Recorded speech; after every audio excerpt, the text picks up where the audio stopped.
बच्चों, इस वीडियो में हम पढ़ेंगे चैप्टर क्रिया और काल यानी कि वर्ब और टेंस के बारे में। उससे पहले कुछ एक्टिविटी करेंगे। बच्चों, क्या संज्ञा शब्दों से भी क्रिया शब्द बनते हैं? यदि हाँ, तो आपको बताना है कि कैसे बनते हैं। तो बच्चों, सबसे पहले हम क्रिया के बारे में समझते हैं। जैसे कि यहाँ पर कुछ लाइनें हैं, आइए उनको पढ़ते हैं। सूरज चमक रहा है, कुछ मजदूर पत्थर तोड़ रहे हैं, कुछ मजदूर टूटे हुए पत्थरों को ट्रक में भर रहे हैं, ठेकेदार ड्राइवर को समझा रहा है, ड्राइवर ट्रक भर जाने पर उसे नियत स्थान पर ले जाएगा।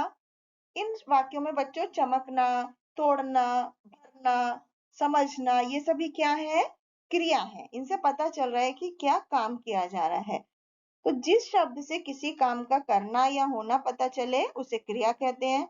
अब होता है धातु, यानी जो क्रिया का मूल रूप होता है उसे हम धातु कहते हैं।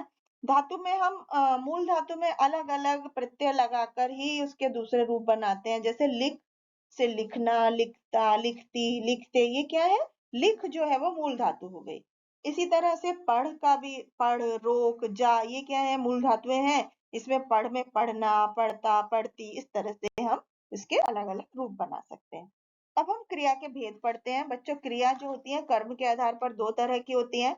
सकर्मक क्रिया होती है जिसमें क्रिया के साथ कर्म भी होता है। जैसे मोना गीत गाती है, बिना कर्म के वाक्य पूरा नहीं होता है, उन्हें सकर्मक क्रिया कहते हैं। ये दो तरह की होती है, एक कर्मक और द्विकर्मक।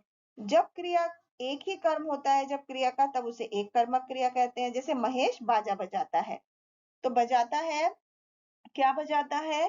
बाजा। तो बाजा एकमात्र कर्म हो गया। द्विकर्मक क्रिया होती है जब क्रिया के दो कर्म होते हैं। जैसे डॉक्टर रोहन को दवाई देते हैं, तो दो कर्म हो गए, एक रोहन और एक दवाई। रोहन को देते हैं और क्या देते हैं? दवाई। अब दूसरी होती है अकर्मक क्रिया। तो बच्चों, जिस क्रिया के साथ कर्म नहीं होता उसे अकर्मक क्रिया कहते हैं। जैसे बैल दौड़ता है, सिर्फ संज्ञा है और क्रिया है। कुत्ता भौंक रहा है, तो दौड़ना, भौंकना, ये क्या है? इनके साथ कर्म नहीं है, ये अकर्मक क्रियाएं हैं। अकर्मक क्रिया चार तरह की होती है। सबसे पहले संयुक्त क्रिया होती है। जब कोई क्रिया दो या दो से ज्यादा क्रियाओं के जुड़ने से बनती है तो उसे संयुक्त क्रिया कहते हैं। इसमें पहली क्रिया मुख्य क्रिया होती है और दूसरी क्रिया सहायक क्रिया। जैसे सूरज भेड़ चराने गया, तो यहाँ पर चराना मुख्य क्रिया है, मेन क्रिया है, और गया जो है वो सहायक क्रिया। दूसरी होती है प्रेरणार्थक क्रिया। जब जो काम करने वाला है वो खुद को ना करके किसी और व्यक्ति को प्रेरणा दे करके उस काम को करवाता है, तो उसे प्रेरणार्थक क्रिया कहते हैं। जैसे शिक्षक ने बच्चों से निबंध लिखवाया, तो यहाँ पर कर्ता कौन है? शिक्षक। वो खुद निबंध नहीं लिख रहा है लेकिन बच्चों से लिखवा रहा है, तो लिखवाना जो है वो प्रेरणार्थक क्रिया है। अगला है पूर्वकालिक क्रिया। किसी मुख्य क्रिया से पहले होने वाली घटना को पूर्वकालिक क्रिया कहते हैं। और ये क्रिया जो है वो कर से बनती है। जैसे हम नहा कर मंदिर जाते हैं, तो यहाँ पर मंदिर जाना मुख्य क्रिया है लेकिन नहाकर ये पूर्वकालिक क्रिया है। अगली है नाम धातु क्रिया। तो संज्ञा, सर्वनाम या विशेषण शब्दों में जब प्रत्यय लगाकर क्रिया बनाई जाती है तो उससे नाम धातु क्रिया कहते हैं। जैसे हथियाना, शक पकाना, शर्माना, ये सब नाम धातु क्रिया है। अब हम पढ़ते हैं बच्चों वचन यानी कि वो काल यानी कि टेंस के बारे में।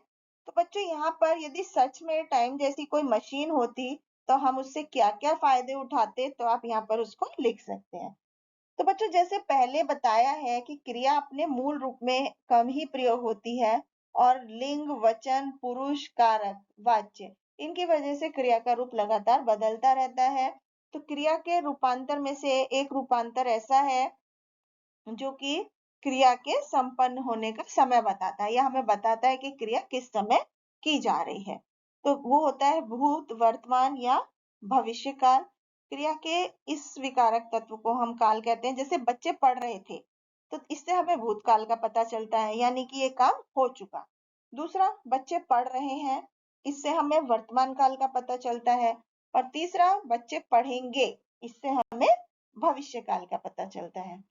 तो क्रिया के जिस रूप से उसके संपन्न होने का यानी उसके होने का पता चले उसे काल कहते हैं। अब हम काल के भेद पढ़ते हैं। काल के तीन भेद होते हैं। वर्तमान काल, जिस रूप में क्रिया चल रहे समय का पता चले, जैसे कि जिस समय हम बात कर रहे हैं उसी समय वो काम भी किया जा रहा है, उसे वर्तमान काल कहते हैं। जैसे चिड़िया उड़ रही हैं, पिताजी समाचार सुन रहे हैं, तो यहाँ पर रही है, रहे हैं, ये क्या है, वर्तमान काल को बता रहे हैं। वर्तमान काल के 3 भेद होते हैं, सामान्य वर्तमान काल, अपूर्ण वर्तमान काल और संदिग्ध वर्तमान काल। तो क्रिया के जिस रूप से वर्तमान समय यानी प्रेजेंट में सामान्य रूप से क्रिया होने का पता चले, जैसे बच्चा दूध पीता है, दादी माला जपती है, तो ये सामान्य वर्तमान काल हो गए। अपूर्ण वर्तमान काल जैसे वर्तमान में कार्य के शुरू होने होकर अभी भी काम हो रहा है, उसको हम अपूर्ण वर्तमान काल बोलते हैं। जैसे ऋतु पढ़ रही है, मतलब अभी शुरू होकर अभी काम कंटिन्यू है, उसको हम अपूर्ण वर्तमान काल बोलते हैं। संदिग्ध वर्तमान काल होता है जिसमें कि क्रिया के वर्तमान में क्रिया होने की स्थिति जो है वो अनिश्चित हो, फिक्स ना हो। जैसे मनीषा आ रही होगी, परीक्षा परिणाम आ गया होगा, तो ये संदिग्ध वर्तमान काल होते हैं। दूसरा है भूतकाल, क्रिया के जिस रूप से काम के बीते हुए समय में, जो समय जा चुका उसमें होने का पता चले। जैसे शिकारी ने शेर को मार दिया, निशा ने गीत गाया। तो इस तरह के वाक्यों के अंत में ज्यादातर था, थे, थी, इस तरह के शब्द आते हैं। अब भूतकाल के 6 भेद होते हैं। सबसे पहले सामान्य भूतकाल, जिसमें कि बीते हुए समय में यानी जो समय बीत गया उसमें काम का सामान्य ढंग से होना बताया जाता है। जैसे विनीता ने नृत्य किया, बच्चे पिकनिक पर गए। दूसरा है आसन्न भूतकाल, तो क्रिया के जिस रूप से कुछ ही समय पहले क्रिया के होने का पता चले। जैसे रोहित विद्यालय गया है, मैंने कहानी पढ़ ली। पूर्ण भूतकाल होता है बीते हुए समय में कार्य जिसमें पूरा हो चुका। जैसे वर्षा रुक गई थी, बच्चे गृह कार्य कर चुके थे। अपूर्ण भूतकाल होता है जिस रूप से बीते हुए समय में क्रिया के खत्म होने का पता ना चले। जैसे अनमोल कार चला रहा था, फुटबॉल मैच चल रहा था, तो इसमें काम पूरा होने का पता नहीं चला, तो ये अपूर्ण भूतकाल है। अगला है संदिग्ध भूतकाल, जिसमें कि क्रिया जिस रूप से बीते हुए समय में क्रिया होने का अनिश्चित बोध हो, मतलब निश्चितता ना हो। जैसे बस छूट गई होगी, उसने चित्र बना दिए होंगे। अगला पढ़ते हैं भविष्य काल, तो बच्चों काम के जिस रूप से आने वाले समय में काम के होने का पता चले उसे भविष्य काल कहते हैं। जैसे कि कान्हा बांसुरी बजाएगा, सार्थक अपना जन्मदिन मनाएगा, तो बजाएगा, मनाएगा, बढ़ाएंगे, लगाएंगे, ये सभी भविष्य काल की क्रियाएं हैं। तो भविष्य काल के बच्चों 2 भेद होते हैं, पहला सामान्य भविष्य काल, दूसरा संभाव्य भविष्य काल। सामान्य भविष्य काल में क्रिया के जिस रूप से आने वाले समय में काम के साधारण तरीके से होने का पता चलता है। जैसे कि अनुज अखबार बेचेगा, करण कैरम खेलेगा। संभाव्य भविष्य काल होते हैं जिस रूप में आने वाले समय में क्रिया के निश्चितता पूर्वक होने का पता ना चले। जैसे शायद वह पास हो जाए, संभवतः आज तेज बारिश हो, तो ये संभाव्य भविष्य काल हो गए। Thank you.